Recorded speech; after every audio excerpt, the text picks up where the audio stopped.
Amis lyonnaises, bienvenue dans cette nouvelle vidéo décryptage et réaction au match entre le Betis Séville et l'Olympique Lyonnais. Dernier match de pré-saison avant le premier match officiel de la saison, c'est-à-dire le match contre le Sparta en Q3, match aller, le 4 août. Donc, déjà, ça s'est passé du coup à l'Estadio Municipal de la Linea de la Concepción. Donc, c'est un stade qui est en Espagne. Donc, le Betis Séville était à domicile. Voilà, donc c'était une petite coupe. Bon, une petite coupe. Donc, c'était la Trofeo Ciudad de la Linea. Bon, c'était plutôt un match amical qu'une vraie coupe. Donc, voilà. Donc, ce match entre Lyon et le Betis Séville n'est pas à prendre à la légère, car les Gaunes croiseront de le faire avec le Sparta Prague, le troisième tour de qualification de la Champions League, qui aura lieu dans 6 jours. Et cela tombe bien, puisque les Andalous sont des habitués des joutes européennes et joueront aussi la coupe aux grandes oreilles la saison prochaine. Alors, que je vous dise pas de bêtises, le Betis Séville, ils ont fini 5e en Liga. Oui, c'est ça, ils ont fini 5e, qualificatif du coup pour la Ligue des Champions. Bon, petite info. Nous, on n'est pas sûr encore de jouer la coupe aux grandes oreilles. Donc voilà. Donc, voilà la compo. Donc, Dominique Grave, maintenant Niles, Kluivert, Mata, Ouedraogo, Tessman, Morton, Tolisso, Duranville, Humbert et Boudache. C'est la même équipe. Contre Wolfsburg, vous enlevez juste de Carvalho et vous mettez Tessman. Voilà, donc on a évolué avec le maillot third qui est assez stylé. Voilà. Donc Loïs Openda n'endossera pas encore l'étiquette lyonnaise. En revanche, on retrouve le 4-3-3 de Paulo Fonseca qui devrait être utilisé lors de cette saison. Et voilà. Donc ça, pas besoin d'en dire. Et là, on a la composition du Betis. Alors nous, on avait plutôt un avantage, c'est qu'on était plus préparé physiquement. Bah, cet avantage, on l'a pas pris. Vu qu'on a perdu 4-0, je vous le dis déjà. Je vous spoil déjà le lourd de score, mais on va le décrypter ensemble. Voilà.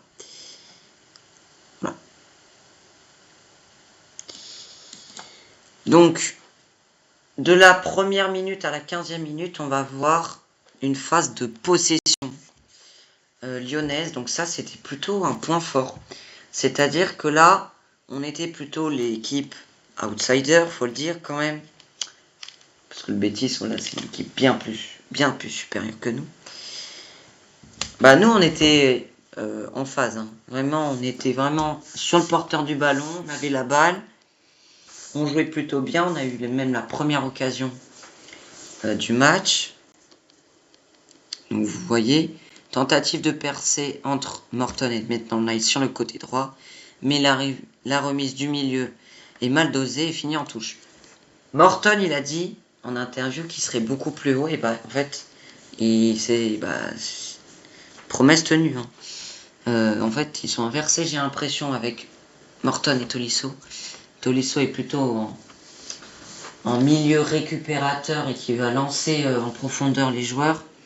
Et du coup, Morton, lui, est beaucoup plus haut sur le terrain.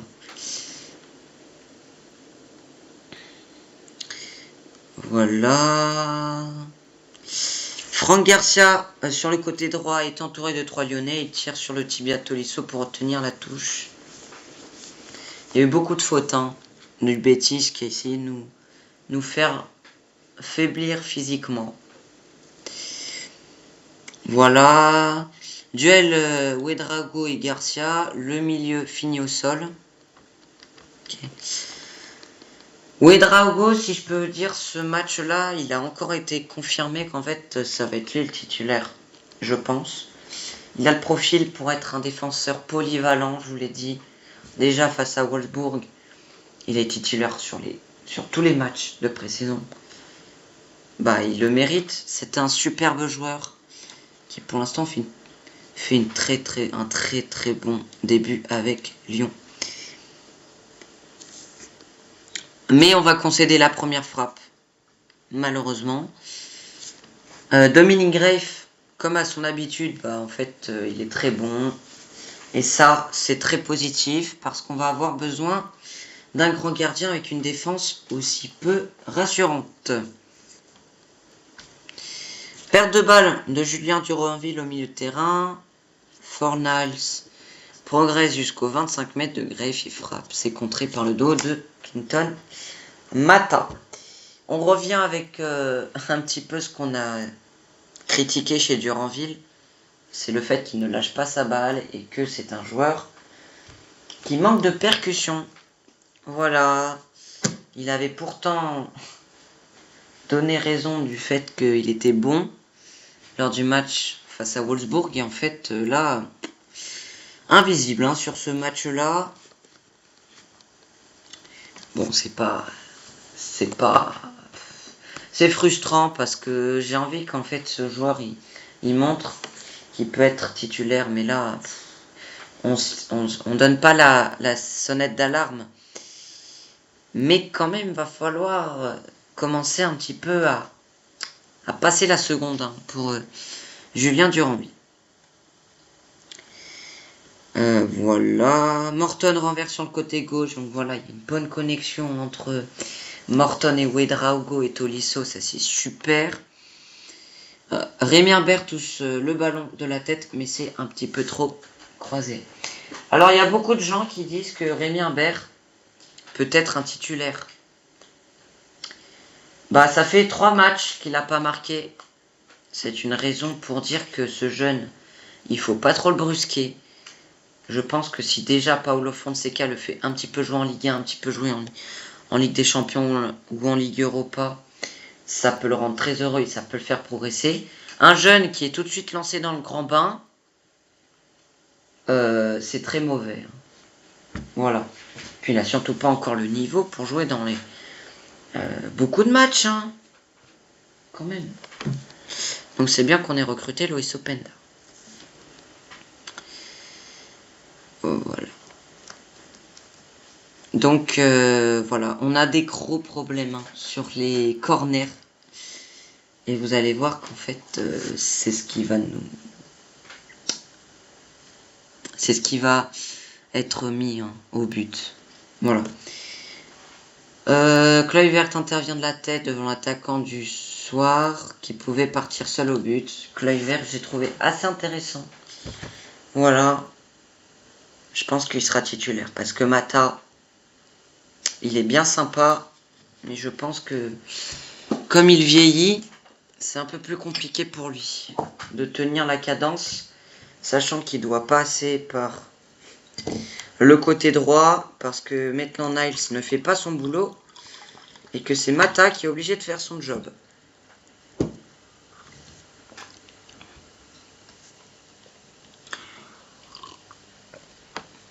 Alors oui, Maitland-Niles il a des bonnes qualités en tant que milieu droit, mais c'est pas ce qu'on lui demande. Hein. Ce qu'on lui demande, c'est d'être latéral droit, pas d'être milieu droit. C'est pas ça que Fonseca lui demande. Il joue comme un milieu droit, c'est pas ce qu'on lui demande. Donc forcément, c'est pas bon, quoi. Mais comme il y a des tensions entre le coach et le joueur, bah voilà quoi. Donc Duranville va accélérer sur le côté gauche, mais il se fait stopper par Bernal. C'est dommage. C'est clairement dommage.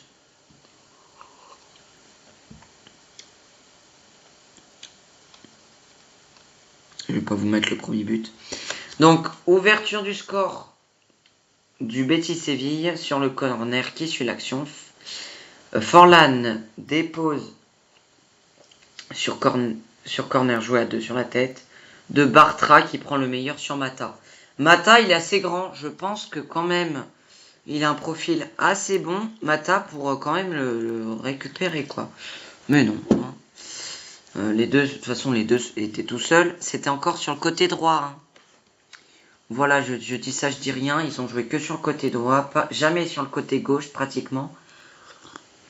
C'est tout le temps sur le côté droit. Peut-être que si on avait un bon latéral droit, peut-être que le Betis aurait joué sur les deux côtés. Sauf que là, bah non. Ils ont bien vu qu'on avait un déficit en latéral droit, du coup, bah, ils ont joué sur ce côté-là, quoi.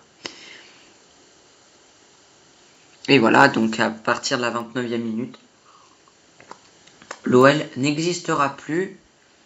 Et c'est ça pendant au moins, voilà.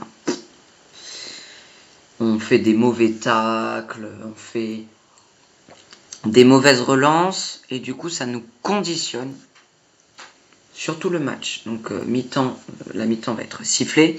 D'ailleurs, j'ai pas dit, mais Boudache, c'est un joueur qui a envie de montrer de quoi il est capable. C'est un joueur qui presse, et ça, c'est super. Maintenant, il y a encore des lacunes. C'est dommage, parce que je pense que ça peut être un très bon joueur. Et il a envie de tout donner. Je vais vous passer les détails de cette fin de mi-temps. Donc la mi-temps va être sifflée. Donc oui, bah ça double la mise à la 43e minute. C'est toujours pareil, c'est sur un centre. Voilà, côté droit, hein, vous le voyez. Je vous le montre. Hein. Côté droit, attendez. Voilà, côté droit. Qui est sur le côté droit. C'est maintenant Niles, voilà. Va falloir vraiment changer ce joueur, hein, parce que c'est pas possible.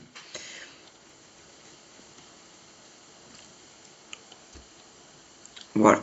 Mais c'est dommage, hein, parce que franchement, sur ce match-là, à part les lacunes défensives, c'est vraiment dommage, parce qu'on, quand même, on a montré de belles choses, mais malheureusement, défensivement, ça ne l'a pas fait.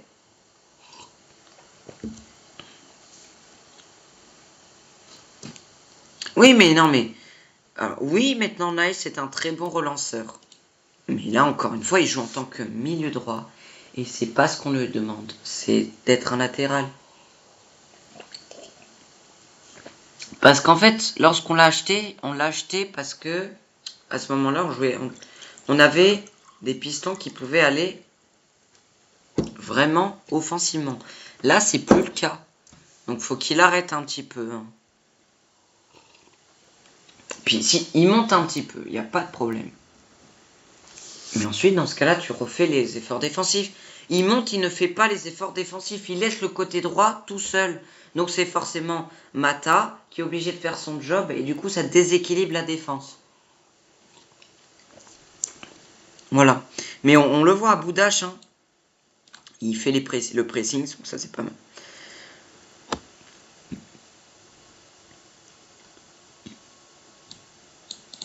Donc voilà, on voit que Ouédraogo ne se partage pas une mi-temps. Ouédraogo a fait tout le match. Ça veut dire que dans la hiérarchie, Ouédraogo a pris l'essentiel. Donc là, on sait encore le corner, voilà. Hein. Écoute. Donc on a eu à la 59e minute Nuama et Fofana qui sont rentrés. Ce qui a apporté beaucoup plus offensivement. Bon, on n'a pas marqué, mais Nuama a tenté quelques dribbles, Malik a tenté quelques dribbles, ça a marché. Bref, on a été beaucoup plus impactant offensivement.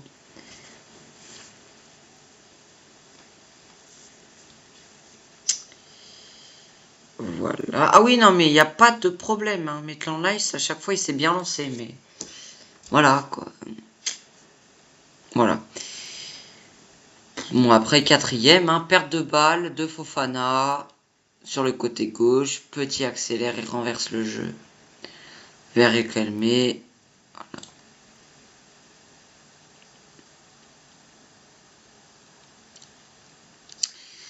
Voilà, donc... voilà. C'est pas super, quoi. Ah et oui, sur le troisième but, hein. C'est Maitland Niles hein, qui fait la passe pour le joueur. Voilà, c'est à cause de lui qu'on se prend le 3e but aussi. Au passage.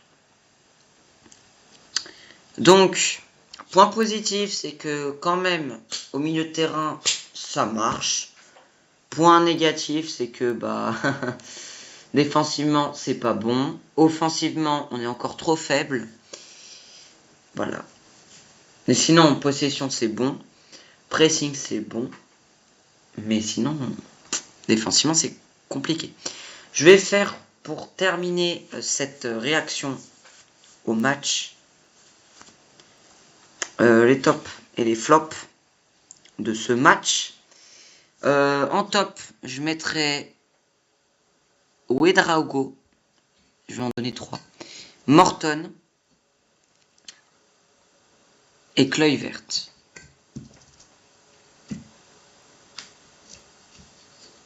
Voilà.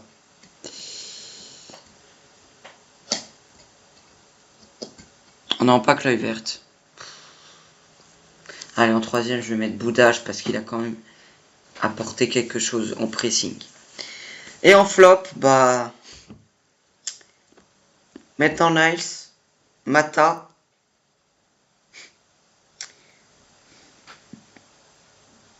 Et Humbert. Encore. Voilà. Parce qu'il a encore eu du mal aujourd'hui à Rémi Humbert. Voilà. Mais bon, après, voilà. Pour l'instant, c'est qu'un match de préparation. On verra ce que ça va donner face au Sparta Prague. Je vous ferai une petite vidéo aussi réaction. Pour cela, il faudra s'abonner. Enfin, je vous recommande de vous abonner pour ne pas manquer ma vidéo. Likez et commentez si cette vidéo vous aura plu. A bientôt, cher Gon. On se retrouve pour le match contre le Sparta Prague.